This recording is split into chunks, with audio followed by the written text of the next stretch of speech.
How long does it take you to combine two data tables? 10 minutes, half an hour? Let me show you how to do it in less than 2 minutes with DataSketch table join extension. Here I have two tables, one with sales by region and another with region codes and names.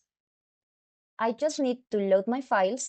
I can upload them from my computer, use datasets from my DataSketch library, or create a blank table and paste my data directly.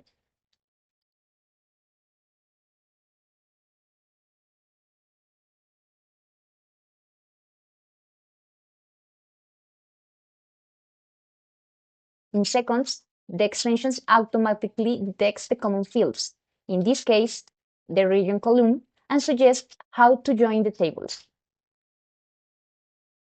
Now I choose the type of join I want to perform. In the preview, I can see exactly which rows will be combined, which will be merged, and which will be left out.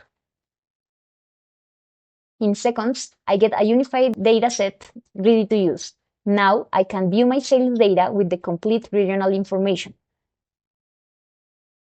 From here, I can export the results as a CSV or Excel file, or save it directly to my DataSketch library for future visualizations or analysis. In under 2 minutes, I loaded my data, joined my tables, reviewed the results, and got a dataset ready for analysis. No formulas and no complex databases. Try DataSketch table join extensions and save time on every data project.